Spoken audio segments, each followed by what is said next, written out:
সাধক রামকৃষ্ণ পরমহংসদেব ও সাধিকা সারদামণি দেবী এই দম্পতি বিশ্বের বিস্ময়। একই ভাবনায় ভাবিত, একই সাধনায় অনুপ্রাণিত, একই আনন্দ বৈভবে মত্ত এই দম্পতি লৌকিক জীবনচর্চায় ছিলেন ব্যতিক্রম। অলৌকিক দিব্যানুভূতিতে তাদের চিত্ত থাকত সদা উল্লসিত, নিয়ত উদ্বেল। বিশেষ কোনো সন্তানের জনক জননী না হয়েও তারা ছিলেন জগজ্জনক ও জগজ্জননী। ভগবান যখন মানুষ, আজকের বিষয়। এই বিষয়ে একটি গল্প বলি। অসীমের মা প্রায় দক্ষিণেশ্বরে আসত, তাকে সবাই চিনত। সে অনেক সময় নহবতে বসে ধর্ম আলোচনা করত, ঠাকুরের কথা শুনত। তার দৃঢ় বিশ্বাস ছিল ঠাকুরই স্বয়ং বাবা বিশ্বনাথ। কিন্তু সে এও ভাবত, ঠাকুর যদি বিশ্বনাথ হন তবে তার চেলা চামুণ্ডারা কোথায়? একদিন নহবতে বসে সে লক্ষ্মীর সঙ্গে গল্প করছে। এমন সময় ঠাকুর বেলতলার দিকে যাচ্ছিলেন। ওগো, তোমরা এত কথা কি বলছো?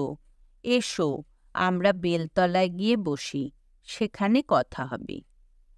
তারা তখন সাংসারিক কাজে ব্যস্ত ছিল, তাই ওদিকে যেতে কিছুটা দেরি হয়ে গেল। লক্ষ্মী এবং অসীমের মাকে সেদিকে যেতে দেখে গঙ্গা স্নানার্থীদের কয়েকজন মহিলা তাদের সঙ্গে গেল। তারা গিয়ে দেখল বেলতলায় ঠাকুর ভাবাবিষ্ট। অসীমের মা দেখল ঠাকুরের পেছনে বিরাট একটা সাপ ফনা বিস্তার করে দুলছে এবং আশপাশে আরও কয়েকটা সাপ খেলা করছে। এই ভয়ঙ্কর দৃশ্য দেখে অসীমের মা ভয়ানক বিচলিত হয়ে উঠল। সে কাঁদতে লাগল আর ভাবল, কি হবে এখন? কেন শিবের চেলা চামুণ্ডা দেখার স্বাদ হয়েছিল আমার? কিন্তু লক্ষ্মীর চোখে ধরা পড়ল অন্য দৃশ্য। ঠাকুর শিবের মতো যোগাসনে বসে আছেন, আর তার বাম উরুতে বসে মা হাসছেন। সে ভাবল, এটা কেমন করে হলো? এইমাত্র খুড়িমাকে নহবতে দেখে এলুম আমরা।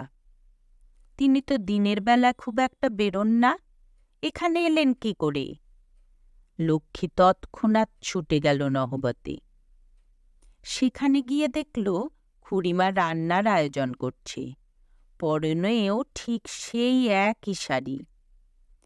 তাকে কিছু না জানিয়েই লক্ষ্মী আবার ঊর্ধ্বশ্বাসে ছুটে গেল বেলতলায়।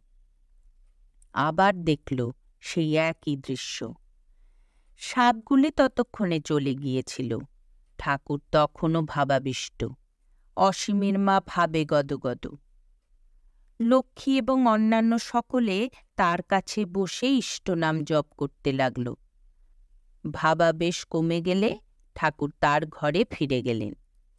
লক্ষ্মী নহবতে এসে মাকে প্রণাম করে পূর্বের ঘটনা সব গিয়ে বলল। খুড়িমা, তুমি তো সামান্য মেয়ে নও। রামকৃষ্ণদেব সবসময় বলতেন, সারদা মা সাধারণ মনীষী নন, তিনি সাক্ষাৎ জগদম্বার রূপ।